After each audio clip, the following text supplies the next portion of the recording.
Zakir Naik ya, seorang ya mungkin dia bukan derajat para ulama, tidak ya, karena dia adalah dokter ya, kemudian dia belajar agama, kemudian dia berdakwah. Kalau dia punya kesalahan mungkin ya, tapi kalau dia punya kesalahan kita berusaha pada hati, bukan mengejek-ngejeknya ya, bukan hanya melihat kesalahan, lihat kebaikannya yang begitu banyak. Dan dia dipuji oleh para ulama ya. Kenapa jasanya begitu besar? Betapa banyak orang mengenal Islam, betapa banyak orang masuk Islam ya.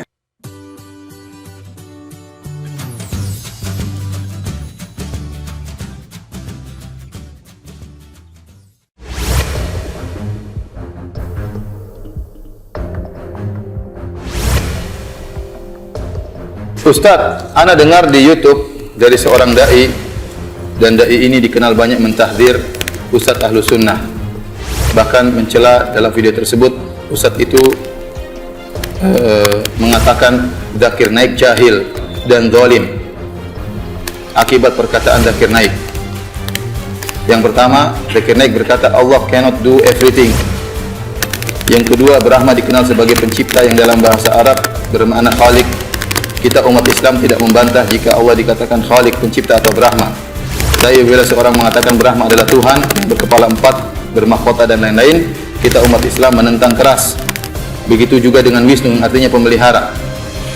Mengenai perkataan kedua ini, Ustaz tersebut mengatakan bahwa nama-nama Allah adalah tauqifiyah. Apakah benar Zakir Naik berakidah kufur seperti perkataan Ustaz tersebut? Ini tentunya tidak benar ya. Yang pertama saya ingin katakan bahwasanya Zakir Naik ya, seorang ya mungkin dia bukan derajat para ulama, tidak ya, karena dia adalah dokter ya, kemudian dia belajar agama, kemudian dia berdakwah. Kalau dia punya kesalahan mungkin ya, tapi kalau dia punya kesalahan kita berusaha pada hati, bukan mengejek-ngejeknya ya, bukan hanya melihat kesalahan, lihat kebaikannya yang begitu banyak. Dan dia dipuji oleh para ulama ya. Kenapa jasanya begitu besar? Betapa banyak orang mengenal Islam, betapa banyak orang masuk Islam ya.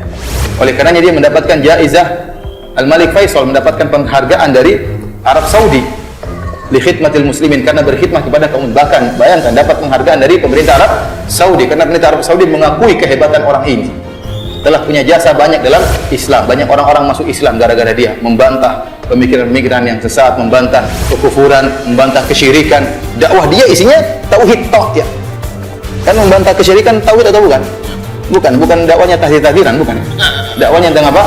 Membantah kesyirikan, dijelasin ini syirik, ini syirik, ini syirik. Nah, kalau dia punya kesalahan, kita kesalahannya apa? Kemudian kita nasihati ya, atau kita beri udzur kepada dia. Sementara para ulama memuji siapa?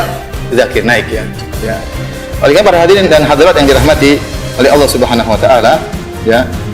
Itu pun yang saya yakin tentang Zakir Naik ya. Dia berasal dari Jama'atul Hadis. Jama'atul Hadis adalah suatu semacam yayasan ya, semacam ormas yang ada di India, dan itu ormas Ahlus Sunnah wal Jamaah ya. Mereka butuh untuk ada ormas karena mereka tinggal di negara yang pemerintahnya non muslim, sehingga mereka butuh ada payung hukum dan macam-macam. Ini dari Jama'atul Hadis, dan teman-teman saya banyak dari India yang bermakna Ahlus Sunnah dari Jamaah Ahlul Hadis. Dari penampilan juga oke ya kan, penampilannya jenggotan, kemudian tidak cingkrang, sehingga membuat kita semakin husnudzon kepada dia. Apalagi dia berdakwah membantah kesyirikan, menjelaskan tentang tauhid, tentang tauhid rububiyah, tentang tauhid uluhiyah. Masya Allah, Zakir Naik, dan manfaatnya sangat banyak ya, bermanfaat bagi kaum muslimin. Sekarang dia dimusuhi, sampai saya dengar ada isu dia dituduh macam-macam, bahkan ada siapa yang bisa membunuh dia akan dikasih hadiah sekian. Kenapa? Karena orang-orang non muslim benci sama dia. Nah, sekarang Anda seorang muslim jatuhkan dia, ini menyenangkan orang-orang kafir. Ya tidak, menyenangkan orang kafir. Lihat Zakir Naik aja sesat kata Ustaz misalnya. Gimana antum cek sekarang kesalahannya apa? Saya tidak mengatakan Zakir Naik enggak punya kesalahan. Saya bilang dia punya kesalahan. Karena dia bukan alim ulama, bukan ya. Ya, tapi dia berusaha belajar. Dia sering ke Madinah belajar dengan para ulama di Madinah. Berusaha mencari kebaikan, berusaha beri manfaat kepada kaum muslimin. Nah, kalau dia punya kesalahan kita cek. Sekarang pernyataan di sini, kesalahan yang pertama bahwasanya ya, Zakir Naik berkata Brahma dikenal sebagai pencipta yang dalam bahasa Arab bermakna Khalik. Kita umat Islam tidak membantah jika Allah dikatakan Khalik. Ya benar.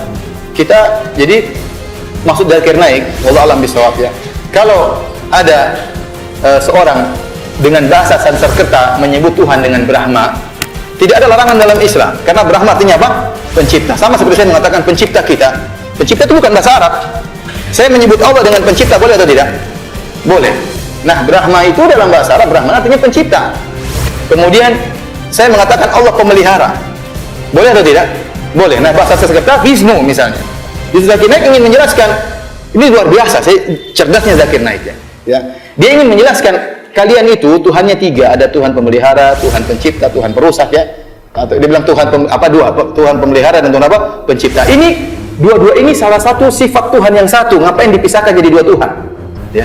Dia ingin menjelaskan tauhid itu menggabungkan dua perkara ini. Tapi kalau Anda bilang bahwasanya Brahmana itu Tuhan yang berkepala 4 dan macam-macam, ini enggak benar.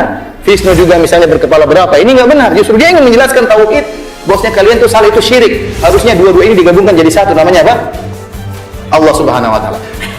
Zakir Naik tidak sedang berbicara tentang nama Allah Brahmana, karena nama-nama Allah tauqifiyah. Nama-nama Allah itu Asmaullahil Husna itu harus pakai dalil, enggak boleh kita namakan nama Allah pencipta. Tidak boleh. Nama Allah pemelihara enggak boleh. Tapi kalau kita memanggil khabar, boleh kita memanggil Allah pencipta, Allah pemelihara, boleh. Ini namanya khabar. Makanya dalam belajar asma wa sifat namanya babul asma, babul af'al, babul khabar. Ini beda lagi. Jangan carut marut ya. Kemudian menuduh Zakir Naik dengan jahil-jahil. Cek dulu, jangan-jangan Anda yang jahil. Nuduh orang jahil-jahil, terus ya ini orang jasanya sangat besar. Lah Anda yang mencela-cela Zakir Naik nih, jasanya apa? Jasanya mencela-cela ulama, jasanya memecah umat, jasanya menjadikan orang bersilaturahmi terputuskan, ayah ribut sama anaknya, suami ribut sama istrinya, kakak sama adiknya, gara-gara dugaan-dugaan yang tidak benar. Itukah jasa Anda?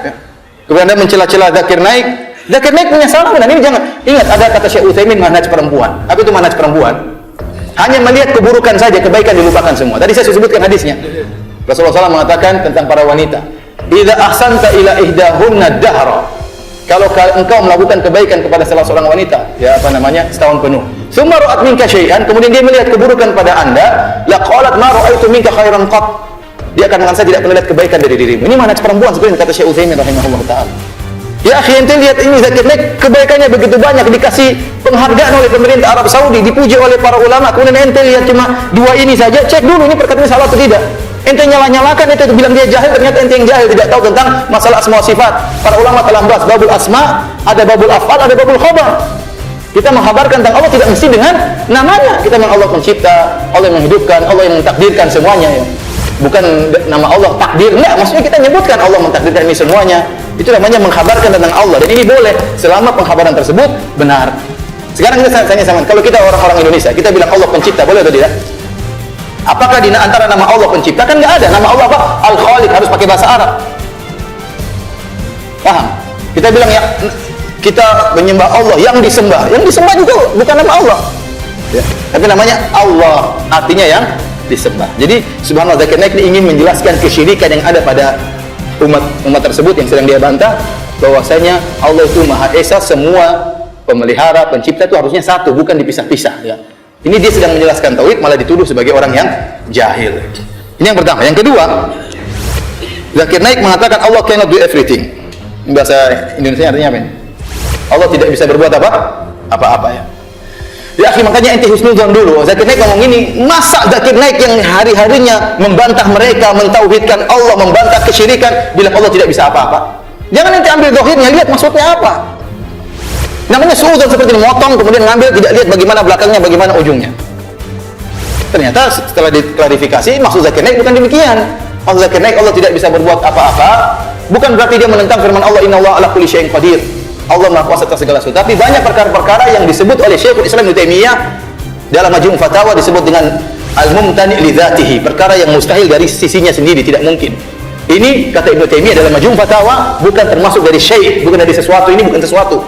Sesuatu yang mustahil secara zatnya dalam bahasa Arab tidak dinamakan dengan sesuatu.